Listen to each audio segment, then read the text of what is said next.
So now हम लोग आ गए हैं क्वेश्चन नंबर 3 पर। तो जो है क्वेश्चन नंबर 2 होप कि सबको समझ आ गया होगा। उसमें थोड़ी सी डिफ़िकल्टीज़ थी, लेकिन जब हम लोग उसको थोड़ा सा प्रैक्टिस करेंगे तो उसकी वो डिफ़िकल्टीज़ जो है वो ख़त्म हो जाएंगी। ठीक है, नाउ चले आइए हम लोग चलते हैं क्वेश्चन नंबर 3 पर। यहाँ पर जो है हमारे पास सिंपल फंक्शन है, यानी केस 1 यूज़ हो रहा है। ठीक है, और जैसे कि मौसम बहुत ज़्यादा अच्छा हो गया है, तो अच्छा है कि सर्दी आ गई है, गर्मी मुझे बिल्कुल नहीं पसंद। तो अब सर्दी है तो हमें जो वीडियोस बनाने में ना थोड़ी सी हेल्प मिलेगी, शोर जो है वो कम होगा और वीडियो बहुत साफ भी होगी और हम लोग ज़्यादा से ज़्यादा वीडियोस भी बनाएंगे, क्योंकि गर्मी की वजह से काम ज़्यादा नहीं होता। और जब सर्दियाँ आ जाती हैं काम ज़्यादा हो जाता है। ठीक है ना, हम लोग फिर जल्दी जल्दी काम करते हैं। ज़्यादातर बहुत कम लोग ऐसे होते हैं, लेकिन ज़्यादातर लोगों को सर्दी नहीं पसंद। तो आज कमेंट सेक्शन में बताइएगा कि किस किस को कौन कौन सा मौसम पसंद है। पर्सनली मुझे तो सर्दियाँ बहुत ज़्यादा पसंद है। मैं तो कहती हूँ कि ऐसी जगह जाएं जहाँ पर जो है सिर्फ सर्दियाँ ही हो। तो यहाँ पर जो है हमने लीनियर ऑपरेटर अप्लाई कर लिया है बातों बातों में। लीनियर ऑपरेटर अप्लाई करना अब हमारे लिए जो है एक लेफ्ट हैंड काम हो गया as a piece of cake. Equation, characteristic equation बनाना भी अब हमारे लिए एक पीस ऑफ केक हो गया है, बिकॉज हमने ये चीज़ें काफ़ी पीछे छोड़ दी हैं। ठीक है, सो इसको हम लोग बार बार जो है अब डिस्कस नहीं करेंगे, ये चीज़ें बहुत पुरानी हो गई हैं। तो चलिए, ये हो गया हमारे पास कैरेक्टरिस्टिक इज इक्वल क्या हो जाएगा, m3 माइनस m हो जाएगा, इक्वल टू 0 हो जाएगा कैरेक्टरिस्टिक इक्वेशन। ना इसको हमने सॉल्व कर देना है। किस तरह से सॉल्व करेंगे, इसको सॉल्व करेंगे यहाँ से पहले m कॉमन ले लेंगे, ये हो जाएगा। बल्कि हम लोग d में ही इसको सॉल्व करते हैं, हम लोग m में नहीं कर रहे हैं, बिकॉज अब होमोजीनियस जो है नॉन होमोजीनियस हो गया है, तो इसको हम लोग d में ही सॉल्व करेंगे। तो D cube minus D equal to 0।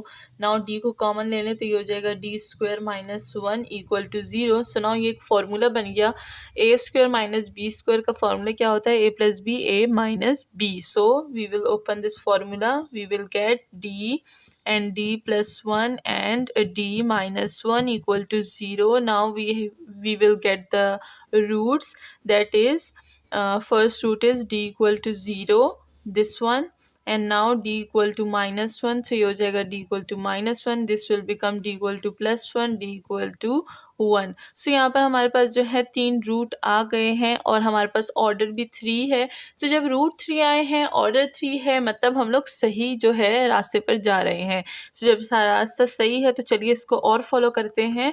And अब क्या करेंगे, एक जनरल इक्वेशन बनाएंगे, यानी कॉम्प्लीमेंट्री सोल्यूशन बनाएंगे। अब तो हम लोग जनरल सोल्यूशन उसको नहीं बोलते, अब तो हम उसको कॉम्प्लीमेंट्री सोल्यूशन बोलते हैं, बिकॉज अब हम लोग बड़े लेवल पर आ गए हैं इसमें।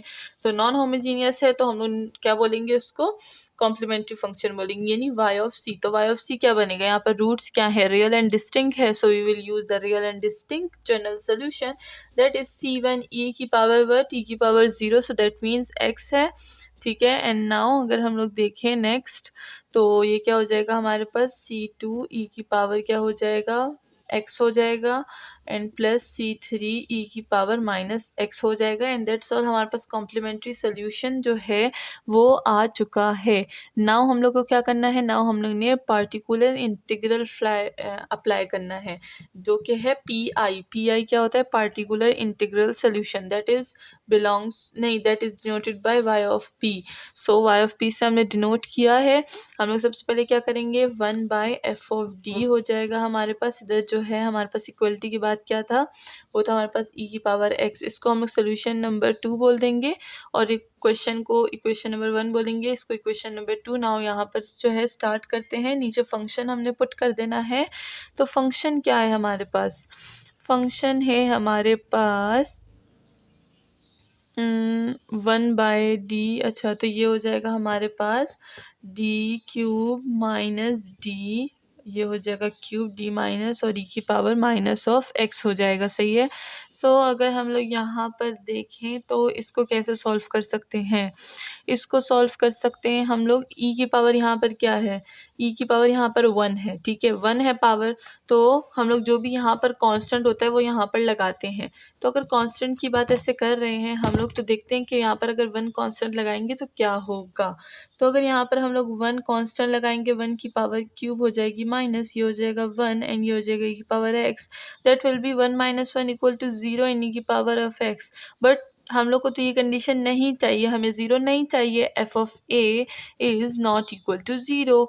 सो हम क्या करेंगे, डेरिवेटिव लेंगे नीचे वाले फंक्शन का, ऊपर एक्स जो है मल्टीप्लाई कर देंगे, पहले भी हम ऐसा कर चुके हैं, ठीक है। सो अब हम क्या करेंगे, अब हम लोग यहाँ पर लिखेंगे कि 1/, यहाँ पर x को मल्टीप्लाई कर देंगे एंड नीचे जो है डेरिवेटिव निकालेंगे, तो ये हो जाएगा 3 ऑफ d माइनस ये क्या हो जाएगा 1 हो जाएगा। अब अगर हम लोग यहाँ पर फिर से 1 लगाएंगे तो क्या आएगा, लेट्स सी, ये हो जाएगा x e की power of x divided by ये क्या हो जाएगा 3 1 ज़ा 3 एंड 1 3 माइनस 1 क्या हो जाता है हमारे पास 2 हो जाता है। एंड दैट्स ऑल, हम लोग ने जो है इसको सॉल्व कर लिया है, यानी हम लोग यहाँ पर अब क्या यूज़ कर सकते हैं, 2 यूज़ कर सकते हैं। तो ये वाला जो है हमारे पास बिल्कुल सही आ गया है और वाई पी जो है हमारे पास फॉर्म हो चुका है। एंड दैट्स ऑल, हमारा वाई पी सॉल्व हो गया है। तो हम लोग चलिए अब इसका जो है जर्नल सोल्यूशन लिख लेते हैं, ठीक है। सो वाई पी सॉल्व हो गया, वाई सी सॉल्व हो गया, नाउ जनरल सोल्यूशन की बारी आ जाएगी। तो हम लोग जो है जनरल सोल्यूशन कब ले लेंगे, जनरल सोल्यूशन क्या होता है, जनरल सोल्यूशन होता है y equal to Y of C plus Y of P, यानी complementary function plus integral, particular integral. So y equal to c1 e की पावर ऑफ x आ जाएगा प्लस c2 e की पावर ऑफ x आ जाएगा। और अच्छा, ये e की पावर ऑफ x यहाँ पर नहीं है, हाँ, क्योंकि e ज़ीरो था तो e ज़ीरो क्या होता है 1 होता है, प्लस c2 e की power minus x and plus ये हो जाएगा x e की power x divided by 2 and that's all, ये हो गया है हमारे पास सोल्यूशन। और जो क्वेश्चन नंबर 3 है वो सॉल्व हो गया है। नाउ चलते हैं क्वेश्चन नंबर 4 की तरफ। और अगर अभी तक आपने चैनल को सब्सक्राइब नहीं किया, so what are you waiting for, जल्दी से चैनल को सब्सक्राइब कर दे, बिकॉज यहाँ पर हम लोग मैथ्स का बहुत अच्छा एंड बहुत यूनिक कंटेंट पढ़ते हैं। सो अब हम लोग चलते हैं क्वेश्चन नंबर 4 की तरफ। लेट्स सी वहाँ पर हमें क्या गिवन है। क्वेश्चन नंबर 4 है हमारे पास, जो कि है हमारे पास d² plus 2d plus 1y plus 1y plus 1y equal to 2 e की पावर ऑफ 2x। तो ठीक है, ये हो गया है हमारे पास हमारा क्वेश्चन। एंड नाउ अगर हम देखें तो देखते हैं कि ये हमारे पास जो है कौन सी कंडीशन, यानी कौन सा केस लाएगा, केस 1, केस 2 और जो है केस 3 भी है हमारे पास, जो कि हम लोग आगे पढ़ेंगे, ठीक है। सो यहाँ पर सबसे पहले जो है हम लोग इसका यहाँ पर ऑलरेडी जो है लीनियर ऑपरेटर लगा हुआ है, तो कैरेक्टरिस्टिक इक्वेशन बनाते हैं। ये हो जाएगा हमारे पास d² plus 2d plus 1 equal to 0। And now अगर इसको सॉल्व करें तो फॉर्मूले से सॉल्व कर सकते हैं। ये हो गया हमारे पास d प्लस 1 का होल स्क्वायर फॉर्मूला है हमारे पास इक्वल टू 0। नाउ यहाँ से क्या हो जाएगा हमारे पास, यहाँ पर हमारे पास जो है 1 इधर आ जाएगा तो माइनस हो जाएगा c के, तो ये हो जाएगा हमारे पास d प्लस 1 और d plus 1 equal to 0। So d की वैल्यू क्या आ जाएगी, -1 एंड -1। सो दोनों रूट्स हैं, रियल है और क्या है, रिपीटेड है, रियल एंड रिपीटेड। तो रियल एंड रिपीटेड का जो जनरल कॉम्प्लीमेंट्री सोल्यूशन है हम लोग वो यूज़ करेंगे। सो चलिए यूज़ करते हैं जनरल कॉम्प्लीमेंट्री सोल्यूशन। सो कॉम्प्लीमेंट्री फंक्शन हमारे पास y ऑफ c होगा, जिसको हम लोग क्या कर लिखेंगे, वो हो जाएगा हमारे पास c1 plus c2 x e की पावर क्या था माइनस ऑफ x हो जाएगा। सो दैट्स ऑल, ये हो गया है हमारे पास इक्वेशन 1 था, ये इक्वेशन 2 हो जाएगा ना। कॉम्प्लीमेंट्री फंक्शन तो हो गया है, अब हमारे पास पार्टिकुलर इंटीग्रल फंक्शन होगा, सोल्यूशन सॉरी। सो इसका सोल्यूशन निकालते हैं। y ऑफ p क्या होगा, 1/f ऑफ d एंड साथ में आ जाएगा यहाँ पर क्या था 2 e की पावर 2 ऑफ x, ठीक है। सो चलिए यहाँ पर पहले फंक्शन पुट करते हैं, देखते हैं इसको कैसे सॉल्व करेंगे।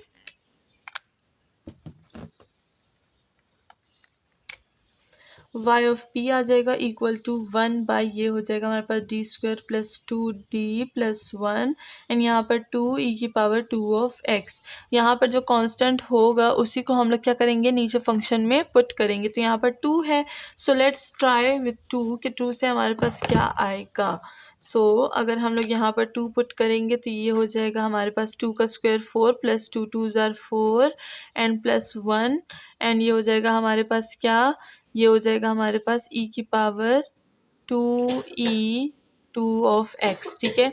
सो इस तरह से हमारे पास आ जाएगा। नाउ क्या करेंगे, नीचे वालों को प्लस कर देंगे तो हमारे पास 9 आ रहा है, यानी एक पॉजिटिव नंबर है। सो हम लोग इसी को कंटिन्यू करेंगे तो answer will be what, answer will be 2e की power 2 of x divided by 9 and ये हमारे पास क्या आ गया, कॉम्प्लीमेंट्री नहीं पार्टिकुलर इंटीग्रल सोल्यूशन, ठीक है। सो ये आ गया है। नाउ इसको हम लोग जनरल सोल्यूशन में पुट कर देंगे as it is.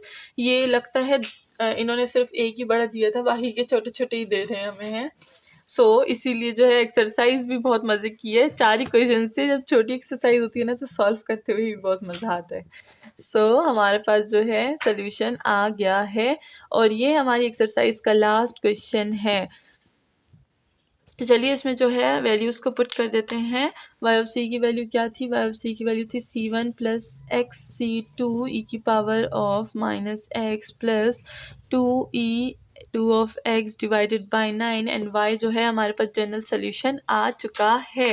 And that's all, हमारी एक्सरसाइज ख़त्म हो गई है। बहुत खुशी हो रही है, हमने बहुत ही जल्दी एक्सरसाइज ख़त्म कर दी बिकॉज 4 क्वेश्चन ही थे, लेकिन मज़ा बहुत आया। And this exercise is very very important, again बता रही हूँ, ताकि आप इस एक्सरसाइज को बिल्कुल भी जो है छोड़े मत और इसकी अच्छे से प्रैक्टिस कीजिए, ठीक है। और जो क्वेश्चन नंबर 2 है और जो सेकंड केस है वो बहुत ज़्यादा इंपॉर्टेंट है, उसको ज़रूर देखिए, उसकी प्रैक्टिस भी अच्छे से कीजिएगा। पेपर में अक्सर ये वाले जो हैं केसेस आते हैं, ठीक है। ये नॉर्मल केसेस तो बहुत कम आते हैं, जैसे ये केस 1 जो है ये बहुत कम आता है, जो शॉर्ट में ही आता है अक्सर, लेकिन लॉन्ग में जो है ज़्यादा चांसेस होते हैं कि केस 2 आए, तो उसको बहुत ध्यान से कीजिएगा। एंड नेक्स्ट वीडियो में मिलते हैं नेक्स्ट एक्सरसाइज के साथ। अब तक ख्याल रखिएगा, चैनल को लाइक सब्सक्राइब और शेयर करना बिल्कुल ना भूलिएगा। एंड ऑफ कोर्स आप हमारी ऑनलाइन क्लासेस ज्वाइन कर सकते हैं जिसकी साइड वीडियो के एंड में है। Thank you so much.